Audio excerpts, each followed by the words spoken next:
Hello to you, my faithful 12 subscribers. Oh, 11. As you all know, the Eden 5 Youth Science Fair is only weeks away. Marcy Holloway's already got her dad's indentured laborers working on a miniature thermosonic energy reactor because evidently all the money in the galaxy can't buy you originality. Stupid rich bourgeoisie jerkbags. Marcy never had to work a day in her life to get where she is. Anarchy forever! Smash the system! Gage, honey, could you keep it down? Your mother's trying to sleep. Sure, Dad! Smash the system! Anyway, I've come up with a science project that'll make Marcy's thermoreactor look like an interocitor. I'm calling it the Mechanized Anti-Bullying Deterrent Test, or Project DT. It's only in the prototype stages right now, but I have mathematically determined that it is going to be off the chain! Basically, the idea is that if you deploy a DT unit in a school environment, it's gonna clamp down on bullying by finding bullies and beating the crap out of them! Gage, sweetheart, volume. Oh, sorry, Dad, it won't happen again! It's fine, dear. Love you. It's totally gonna happen again. Gage, out! Good news, my 5 subscribers. I've got the first prototype of the DT project up and running. Well, up and floating. I had to cut the legs off to reduce drag, but DT looks way more intimidating as a flying, legless torso of pure awesomeness! Plus, I've equipped it with some big old Digistruct claws that destroyed all the target dummies I built in the backyard, and it accidentally got this stray cat that hopped into the line of fire, but that was her bad. So I'm making some serious progress, long story short. Ran into some hiccups, though. I haven't figured out a cool way to quickly Digistruct DT into existence. I built a big spawning rod for it, but it's just, it's big. It's inelegant, it's ugly, it's a tube of metal, you gotta carry it around, and I can't figure out how to lift it. Hey, honey. Dad! I'm echo casting! Oh, gosh, sorry, I just saw you working out here in the shed and thought you could use some hot cocoa. I don't need cocoa, Dad. I am a woman of science and ass-kickery, not children's beverages. Whatever you say, sweetheart, I'll just leave it here.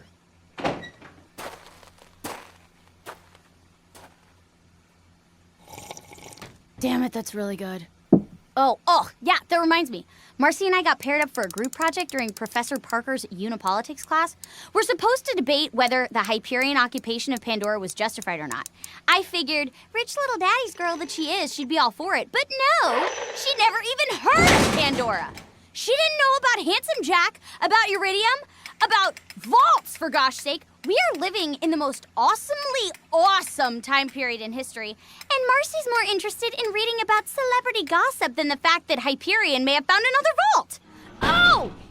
And she somehow found out about my DT project and reported it to the school board, saying something about, how a mobile, laser-equipped robot might be dangerous or something. Whatever, I hate her. Hello, subscribers. Both of you? The science fair approaches, and I've got more updates. I just started work on the 3rd revision of the DT project, and while I'm tinkering, I slice my arm with some sheet metal. Not a big cut, it barely goes halfway to the bone. And it occurs to me I could just jet the wound with an insta-health and get back to circumventing the Turing chip with a Hecker circuit reintegrator, or I could kill 2 birds with 1 stone. See, I could never figure out a good method to quick summon the DT, but as blood began to spurt from the gash in my forearm, I realized it. A cybernetic limb! I could program all of DT's Digistruct data into one robotic arm and then use that to summon DT at any time, any place. So I figure, what the heck? And I slice off the rest of my arm with a particle saw. And then my dad's all like, and blood's going everywhere. But a few hours and a few pints of blood later, I built a metal arm strong enough to smash concrete.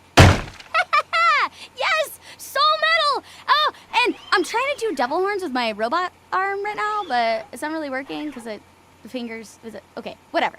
Point is, Marcy and her stupid fusion reactor are not gonna have to... What the hell? Sorry, my newsfeed just picked up an article with Marcy's name on it. Local student Marcy Holloway has made a technological breakthrough which will change the face of law enforcement forever. No, I don't think so. Her new invention, which she calls the Crime Buster Bot... Wait, what? Hello, that is my design. Marcy ripped off my science fair project idea! Okay, no. Crimebuster Bot will use Digistructing claws, thermosonic lasers, and quantum duplication to help law enforcement agencies subdue dangerous criminals? Marcy, what the hell? off my DT design, except instead of using it to stop bullying, she's given it to the galaxy's most corrupt police force. Marcy, you are such a... You complete tool! And that name sucks. Crimebuster Bot? Bitch, are you kidding me?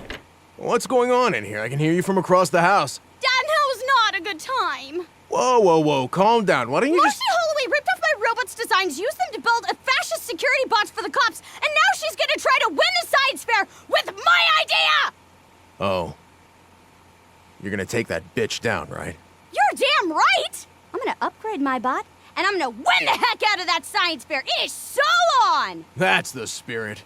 If you put your mind toward your little DT project, Marcy won't stand a chance. Don't call him DT anymore, Dad. His name is Death Trap. So, hello? My 20,000 subscribers? Wow. Okay. Okay. So, you may have heard on the Echo news bulletins, Death Trap may have slightly, killed my classmate, Marcy, at last night's science fair. Things were going good at first. I showed off all the new tech I had added to Death Trap since my last blog. My close enough tech, anarchy, blood-soaked shields, the works. All that stuff that, really impressed the judges, while Marcy's little rip-off bot could barely fire 2 lasers before overheating. So, things were looking good. I was looking really brilliant. Unfortunately, I forgot that Marcy's dad has more money than God, so he bought off the entire judges panel. So, Marcy's project won first prize, and I earned 3rd place. 3rd place.